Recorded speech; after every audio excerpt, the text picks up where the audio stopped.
అఖిల పక్షాలన్నీ ఏకమై ఉమ్మడిగా ప్రభుత్వంపై పోరాటం చేయాలని వైఎస్ఆర్టీపీ అధ్యక్షురాలు షర్మిల పిలుపునిచ్చారు.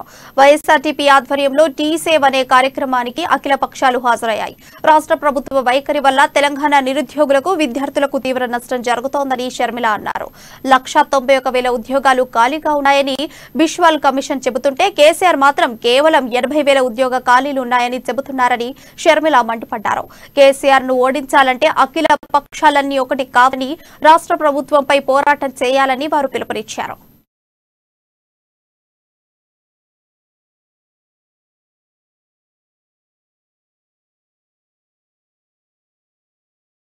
మన తెలంగాణ బిడ్డలకు జరుగుతున్న అన్యాయం, మన విద్యార్థుల నిరుత్సాహం, నిరుద్యోగుల నిరాశ, కూలిపోతున్న వారి ఆశలు, కరిగిపోతున్న వారి కలలు. అందుకే ఈరోజు రాజకీయాలకు అతీతంగా, పార్టీలకు అతీతంగా, సిద్ధాంతాలకు కూడా అతీతంగా ఈరోజు అందరము ఒక్క తాటి మీదికి ఉమ్మడిగా మన రాష్ట్ర యువతకు జరుగుతున్న అన్యాయం మీద కలిసికట్టుగా పోరాటం చేయడానికి వచ్చాం. ఎందుకంటే తెలంగాణ బిడ్డలు మన రాజకీయ బాధ్యత మాత్రమే కాదు, మన నైతిక బాధ్యత కూడా.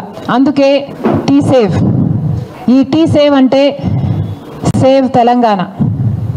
మన బిడ్డలను మనం రక్షించుకోగలిగితే, మన బిడ్డల భవిష్యత్తును మనం రక్షించుకోగలిగితే, మన తెలంగాణ రాష్ట్ర భవిష్యత్తును మనం రక్షించుకున్న వారం అవుతాం. అందుకే టీ సేవ్. తెలంగాణ సేవ్ అంటే Telangana students action for vacancies and employment. Students action అని ఎందుకు అంటున్నాము అంటే మన యువత వారి భవిష్యత్తు మొదలవుతున్నది ఆ స్టూడెంట్ స్టేజ్ నుంచి. కాబట్టి ఆ స్టూడెంట్ చదువుకున్న స్టేజ్ నుండి వారికి ఉద్యోగ అవకాశాలు కల్పించేంత వరకు పోరాటం చేయడానికి వారి నగరంలోని నల్లకుంట ఫీవర్ హాస్పిటల్ చౌరస్తాలో సీఎం కేసీఆర్ దిష్టిబొమ్మను దహనం చేసేందుకు వైఎస్ఆర్టీపీ నాయకులు ప్రయత్నించారు. కేసీఆర్ దిష్టిబొమ్మ దహన కార్యక్రమాన్ని అడ్డుకున్న నల్లకుంట పోలీసులు పేపర్ లీకేజ్ నిందితులను కఠినంగా శిక్షించాలని, లీకేజీపై ప్రభుత్వం పూర్తి బాధ్యత వహించాలని వైఎస్ఆర్టీపీ నాయకులు డిమాండ్ చేశారు. వైఎస్ఆర్టీపీ నాయకులు మెహమ్మద్ షరీఫ్, సయ్యద్ నదీంలను అరెస్టు చేసి నల్లకుంట పోలీస్ స్టేషన్ కి తరలించారు.